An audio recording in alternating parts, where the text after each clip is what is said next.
दिनों से कालगढ़ में कुछ अजीबोगरीब घटनाएं हो रही थीं। गांव में कोई भी घटना होती थी तो सबसे पहली सूचना हिम्मत सिंह को दी जाती थी। गांव की बुढ़िया भागती हुई जमींदार के पास पहुंची। जमींदार साहब, गजब हो गया। मेरा बेटा मटरू कल शाम से गायब है, अभी तक घर नहीं आया। अरे आ जाएगा, किसी दोस्त के यहाँ गया होगा। आजकल के लड़के बिना बताए पार्टी वगैरह मनाते रहते हैं। लेकिन जमींदार साहब, मैंने उसके सारे दोस्तों से पूछ लिया, किसी ने भी उसे कल दोपहर के बाद नहीं देखा। सबसे अंत में मटरू के दोस्त सुरजा ने उसे देखा था। ठीक है, दीवान जी सुरजा को बुलवाइए। दीवान नेकचंद कालगढ़ गांव का सबसे पढ़ा लिखा और समझदार व्यक्ति था। सुरजा जमींदार के पास आता है। बताओ सुरजा, तुमने मटरू को सबसे अंतिम में कहाँ देखा था? जमींदार साहब, कल मटरू मुझे शाम 5 बजे शमशान के बगल में गन्ने की खेत की ओर जाते हुए मिला था। उस तरफ तो कोई जाता नहीं। अब वहाँ जाने के लिए तो मैंने पूरे गांव को मना कर रखा है। जी जमींदार साहब, मैंने उसे याद भी दिलाया कि उधर जाना मना है, लेकिन मैं बोल रहा था कि उसका कुत्ता मोती इधर ही भागता आया है और फिर वह गन्ने की खेत में चला गया। ठीक है, दोपहर में हम लोग गन्ने के खेत में जाकर मटरू की खोज करेंगे। दोपहर में गांव के सारे लोग मिलकर शमशान के बगल वाले गन्ने के खेत में मटरू को खोजते हैं, लेकिन ना तो मटरू और ना ही उसका कुत्ता मोती कहीं दिखाई देता है। शाम ढलने से पहले वहाँ से जमींदार सभी लोगों को निकल जाने के लिए बोलता है, क्योंकि कालगढ़ के लोगों का मानना था कि शाम ढलने के बाद उस गन्ने के खेत में भूत प्रेत का वास होता है। अभी तक कालगढ़ के करीब 28 लोग उस गन्ने के खेत में लापता हो चुके थे। कई बार इस गन्ने के खेत को काटा भी गया, लेकिन अगली सुबह फिर उसमें गन्ने का खेत पाया जाता। भय से गांव का कोई आदमी शाम के वक्त उधर से नहीं गुजरता। अब क्या होगा मालिक, मेरा मटरू के सिवा इस दुनिया में कोई नहीं है। मैं तुम्हारी दुख को समझ रहा हूँ, लेकिन जितना हमें करना था हम लोगों ने कोशिश कर लिया। अब तुम जाओ और थाने में अपना रिपोर्ट लिखवा दो। तभी धन्नू धोबी दौड़ता हुआ आता है। जमींदार साहब, गजब हो गया। मैं नदी के किनारे कपड़ा धो रहा था, तभी शमशान के बगल वाले गन्ने की खेत से लाल धुएं का भवंडर उठते हुए देखा और उस भवंडर में गांव से लापता कई पुराने लोग और मटरू अपने कुत्ते मोती के साथ दिखाई दिया। क्या बकते हो धन्नो, हम सब अभी गन्ने के ही खेत से आ ही रहे हैं, हमें तो वहाँ कुछ ऐसा नहीं दिखा। मालिक, मैं सच बोल रहा हूँ, मैंने अपनी आंखों से अभी देखा है। वो भवंडर तेजी से चक्कर काटते हुए शमशान की तरफ चला गया और लाल धुएं से फिर वह नीले धुएं में बदल गया। तभी वहाँ इंस्पेक्टर टोने भी आ जाता है।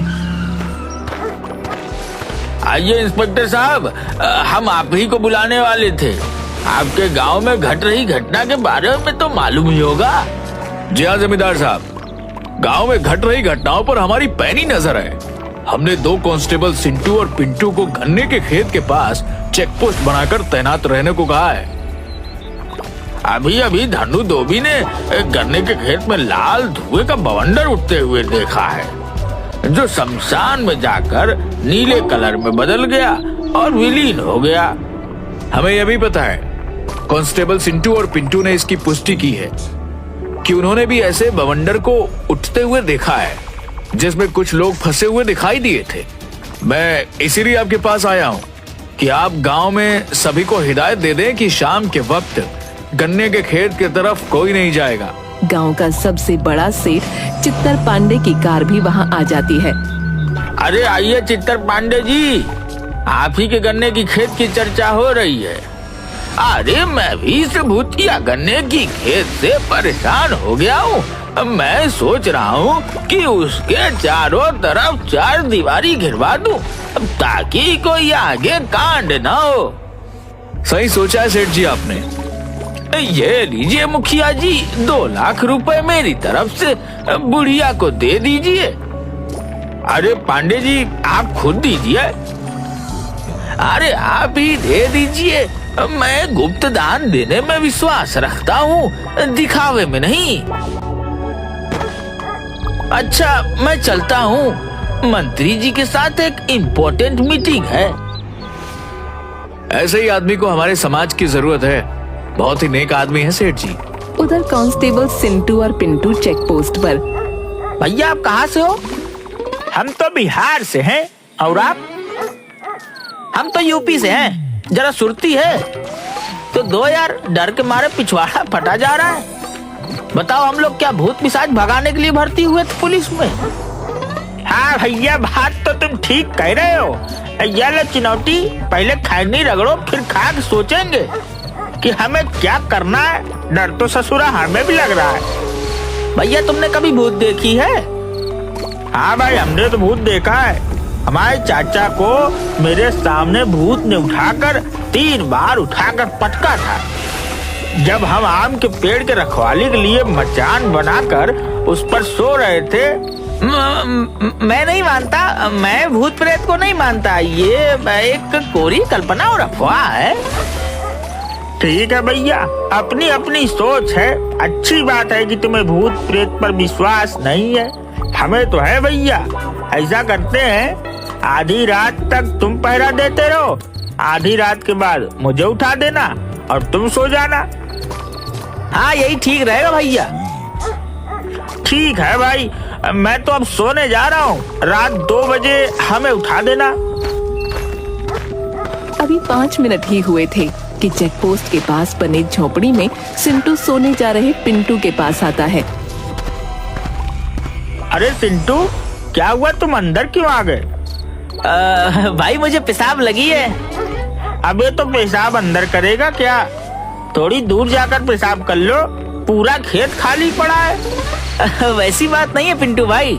दरअसल मुझे उधर जाने में डर लग रहा है। प्लीज थोड़ा सा मेरे साथ चलो ना, मैं पेशाब कर लूंगा तो फिर आ जाना। यार, अभी तो तुम कह रहे थे कि तुम्हें भूत पिशाच से डर नहीं लगता है। तुम्हारे इस बात से मुझे भी कुछ हिम्मत बढ़ा था, लेकिन तुम तो मुझसे भी ज्यादा डरपोक हो। चलो टॉर्च लेकर चलते हैं। सिंटू चेक पोस्ट से कुछ दूर जाकर पेशाब करने लगता है। उससे 2-4 कदम दूर पिंटू खड़ा हो जाता है। अचानक वहाँ से एक काली बिल्ली सिंटू के पैरों से टकराती हुई दूसरी ओर खेत में भाग जाती है। सिंटू डर के मारे उछलकर पिंटू के ऊपर चढ़ जाता है। भैया बचाओ बचाओ, मेरे पैरों से भूत टकराया अभी। अबे वो काली बिल्ली थी, मैं भी उसे टॉर्च की रोशनी में खेत में जाते हुए देखा है। चल उतर जा। नहीं भैया, भूत है। अभी मेरे पैरों में टकराया है। मुझे भूत से बचा लो। मैं अपने पत्नी का इकलौता पति हूँ, उसका क्या होगा? वो विधवा हो जाएगी, बचा लो। तभी आकाश में अचानक बिजली चमकती है और बादल गरजने की आवाज के साथ सिंटू और डर जाता है। भूत भूत! अरे उतर, मुझ पर क्यों दिया मुँह? सारा वर्दी खराब कर दी तूने। चल झोपड़ी के अंदर चल। सॉरी भैया, वो बादल की आवाज और डर से मेरी सुसु निकल गई। भैया हनुमान चालीसा पास रखते हो क्या? भूत पिशाच निकट नहीं आवे, महावीर जब नाम सुनावे। दोनों कांस्टेबल चेक पोस्ट के पास बने झोपड़ी के अंदर चले जाते हैं और एक ही खटिया पर दोनों सोने की कोशिश करने लगते हैं, लेकिन डर के मारे दोनों को नींद भी नहीं आ रही थी। तभी एक बार फिर बादल गरजता है और हवा से झोपड़ी के ऊपर रखा टीन नीचे गिर जाता है। सिंटू भूत भूत करते हुए खटिया से उठकर बाहर भाग जाता है। उसके पीछे पीछे पिंटू भी भागता है। अरे सिंटू, किधर जा रहा है? रुक रुक जा मेरे भाई। तुम भी जल्दी भागो वहाँ से, भूत है वहाँ। भूत! मैं जा रहा हूँ थाने में, तुम भी भागो वहाँ से। पर मेरे भाई, गांव तो इधर है, उधर तो गन्ने का खेत है, उधर नहीं जाना। प्लीज लौट आओ, मेरी बात मानो, मेरी आवाज सुन रहे हो ना? लेकिन सिंटू डर के मारे पिंटू की एक बात नहीं सुनता और गन्ने के खेत की ओर भाग जाता है। पिंटू थक हार कर थाने लौट आता है और इंस्पेक्टर टोंडे को सारी घटना बताता है। सुबह में सभी लोग कांस्टेबल सिंटू को खोजने गन्ने के खेत में जाते हैं, लेकिन सिंटू का कहीं अता पता नहीं मिलता। इंस्पेक्टर साहब, आपने बोला था कि हमने 2 कांस्टेबल सुरक्षा के लिए गन्ने के खेत के पास लगा दिए, लेकिन अब तो कांस्टेबल भी गायब हो गया। अब क्या किया जाए? जमींदार साहब, मेरी बात मानो, अब हमें अवघड़ों की मदद लेनी होगी। तब पता चलेगा कि इस गन्ने के खेत का राज क्या है। पिछले 12 साल में मिलाकर 30 आदमी और पता नहीं कितने जानवर इस गन्ने के खेत में गायब हो चुके हैं। शमशान से एक औघड़ को बुलाया जाता है। वो हड्डी को खोपड़ी में मारकर कुछ सुनने की कोशिश करता है और बताता है, जय महाकाल, मेरी तैलिया मसान की खोपड़ी बता रहा है कि आज से करीब 12 साल इस गन्ने के खेत में किसी पुजारी की हत्या करके गाड़ दिया गया था। उसी पुजारी की अतृप्त आत्मा अपनी ओर ध्यान खींचने के लिए ये सब कर रहा है। हमारे गांव में आज तक किसी पुजारी की हत्या तो नहीं हुई है। हाँ, 12 साल पहले हमारे गांव के मुख्य पुजारी मंदिर से भगवान का सोने का सारा गहना मुकुट लेकर भाग जरूर गया था। मूर्ख, वो भागा नहीं था, उसकी हत्या की गई थी। आज भी हत्यारा यही गई है। जब तक उसको सजा नहीं मिल जाता तब तक इसी तरह इस गांव के आदमी लापता होते जाएंगे। तो अब हमें क्या करना चाहिए? गांव के सभी लोगों को यहाँ इकट्ठा करो। बीमार, गर्भवती महिला और छोटे बच्चे छोड़कर कोई भी अपने घर के अंदर नहीं होना चाहिए। जमींदार के आदेश पर गांव के सभी लोग वहाँ पर इकट्ठा हो जाते हैं। महाराज, सभी लोग आ गए हैं? नहीं, अभी भी एक आदमी नहीं आया है। वह बीमार भी नहीं है। सर, सेठ चित्तर पांडे सिर्फ नहीं आए हैं, उन्हें अभी किसी जरूरी मीटिंग में शहर निकलना है। हमारे गांव के सुरक्षा से बड़ा और कोई मीटिंग नहीं हो सकता है। दीवान जी और इंस्पेक्टर साहब, आप दोनों जाकर सेठ चित्तर पांडे को बुला कर लाइए। चित्तर पांडे आने में बहुत आनाकानी करता है, लेकिन इंस्पेक्टर साहब और दीवान जी के दबाव के कारण उसे औघड़ के पास आना ही पड़ता है। आइए पांडे जी, आप मेरे पास बैठिए। हाँ महाराज, अब आप अपना काम शुरू कीजिए। अभी ये तेलिया मसान की खोपड़ी हवा में उड़ते हुए उस आदमी के पास जाएगी और वहाँ ठहर जाएगी। 5 मिनट उस आदमी को अपना गुनाह कबूल करने का अवसर मिलेगा। उसके बाद तो ये खोपड़ी मेरी भी नहीं सुनेगा। इससे निकलने वाली आग से अपराधी का चेहरा भस्म हो जाएगा। जमींदार साहब, ये क्या ड्रामा कर रहा है? मुझे इस सब में विश्वास नहीं। मैं चलता हूँ। मंत्री जी के साथ मेरी बहुत इम्पोर्टेंट मीटिंग है शहर में। अरे, मैं फोन कर दूंगा मंत्री जी को, वो मेरे जान पहचान के हैं। आप टेंशन मत लो, आधे घंटे की बात है। तभी अचानक अवधार की खोपड़ी उड़ते हुए सीधा चित्तर पांडे के पास आकर रुक जाती है। औघड़, ये क्या मजाक है? हटाओ इसे यहाँ से। शायद आपने मेरी बातों को गंभीरता से नहीं लिया। आपके पास 3 मिनट बचे हैं गुनाह कबूल करने के लिए, क्योंकि 2 मिनट तो हमारी बात में ही बर्बाद हो गई। हाँ, मैं ही पुजारी की हत्या का अपराधी हूँ।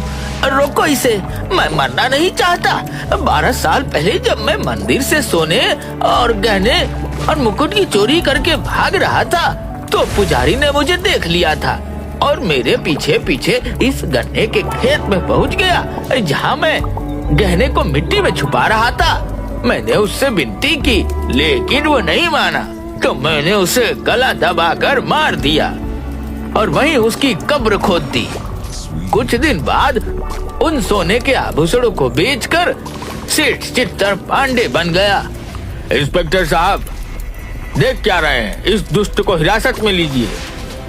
कांस्टेबल पिंटू टोने का इशारा मिलते ही तुरंत सेठ चित्तर पांडे को पकड़कर हथकड़ी लगा देता है। तभी गन्ने के खेत में एक बवंडर उठता है और गांव वालों के सामने अघोर की अग्नि में पंडित की श्रापित आत्मा आ जाती है। मेरी आत्मा की तृप्ति इसी पापी की मौत से संभव है, लेकिन किसी कारणवश मैं उस गन्ने के खेत से बाहर नहीं आ पाता था। मुझे माफ कर दो पंडित जी, मुझे अपने किए का पछतावा है। तेरी वजह से मैंने इन बेकसूर गांव वालों को अपनी कैद में रखा हुआ है।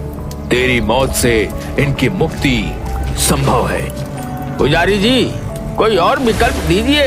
किसी की मौत से आप संतुष्ट कैसे हो सकते हैं? चुप करो तुम सब। मेरी मौत को रहस्य बताकर शानो शौकत की जिंदगी जी रहा है, लेकिन अब नहीं। उसके बाद पुजारी की आत्मा अपने तेज तर्रार नाखूनों से चित्तर पांडे का गला पकड़ उसे हवा में लटका देती है और थोड़ी देर में ही उसको मार डालती है।